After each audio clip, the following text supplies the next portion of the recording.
മുഖ്യമന്ത്രി സ്ഥാനം ഉറപ്പാണെന്ന് കരുതി കാത്തിരുന്ന ചെന്നിത്തലയെ രാഹുൽ ഗാന്ധി വിളിച്ച് മുഖ്യമന്ത്രി സ്ഥാനം ഇല്ല എന്ന് പറഞ്ഞപ്പോൾ നിരാശനായി വഴുതക്കാട് ഈശ്വരവിലാസം റോഡിലെ പുറംവാതിലിലൂടെ നേരെ ഗുരുവായൂർക്ക് പോയി രമേശ് ചെന്നിത്തല.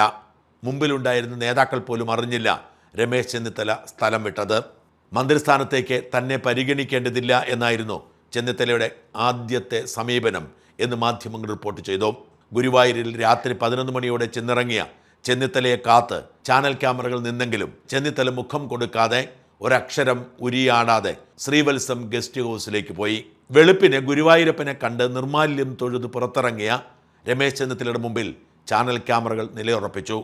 ഗുരുവായൂരപ്പനെ കണ്ട് ശാന്തനായെത്തിയ ചെന്നിത്തല എല്ലാവരെയും ഞെട്ടിച്ചുകൊണ്ട് വി.ഡി. സതീശനെ ആശംസകൾ നേർന്നു. മന്ത്രിസഭയിലേക്കുണ്ടോ എന്ന് ചോദിച്ചപ്പോൾ മുഖ്യമന്ത്രിയാണ് തീരുമാനിക്കേണ്ടത് എന്ന് പറഞ്ഞു. അതിനർത്ഥം ചെന്നിത്തല മന്ത്രിസഭയിൽ നിന്ന് വിട്ടുനിൽക്കാനുള്ള തീരുമാനം പിൻവലിച്ചിരിക്കുന്നുവെന്നാണ്. ചെന്നിത്തലയുടെ പ്രതിഷേധത്തിൽ പ്രതീക്ഷയുണ്ടായിരുന്നത് വി.ഡി. സതീശന് മാത്രമല്ല കെ.സി. വേണുഗോപാലിന് കൂടിയായിരുന്നു. വി.ഡി. സതീശന് ചെന്നിത്തലയെ ഉൾക്കൊള്ളാൻ വേണ്ടി ആഭ്യന്തര വകുപ്പ് ഒഴിഞ്ഞുകൊടുക്കാതിരിക്കാൻ നിവൃത്തിയില്ലാത്ത സാഹചര്യമുണ്ട്.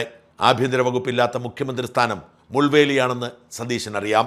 പക്ഷെ മുഖ്യമന്ത്രി കസേര പിടിച്ച പിടിയാലെ കൈക്കലാക്കിയ സതീശനെ ആഭ്യന്തരമന്ത്രി സ്ഥാനം വിട്ടുകൊടുക്കില്ല എന്ന് പറയാൻ സാധ്യമല്ല. ആഭ്യന്തരമന്ത്രി പദവി രമേശ് ചെന്നിത്തല ആഗ്രഹിച്ചാൽ കൊടുത്തേ മതിയാവൂ. ഇന്ന് രാവിലെ തന്നെ ഗുരുവായൂരിൽ നിന്നും ട്രെയിനിൽ പുറപ്പെട്ടു. ഇന്ന് ഉച്ച കഴിയുമ്പോഴേക്കും തിരുവനന്തപുരത്തെത്തും. തൻ്റെ വിശ്വസ്തരായ അണികളുമായി തുടർ നടപടികൾ ചർച്ച ചെയ്യും. ആരെയൊക്കെ മന്ത്രിസഭയിൽ ഉൾക്കൊള്ളിക്കണം എന്നതടക്കമുള്ള വിഷയങ്ങൾ ഈ ദിവസങ്ങളിൽ ചർച്ച ചെയ്യുകയും തിങ്കളാഴ്ച നടക്കുന്ന സത്യപ്രതിജ്ഞയിൽ പങ്കെടുത്ത് അധികാരത്തിൻ്റെ ഭാഗമാവുകയും ചെയ്യുമെന്ന് ഉറപ്പായിട്ടുണ്ട്.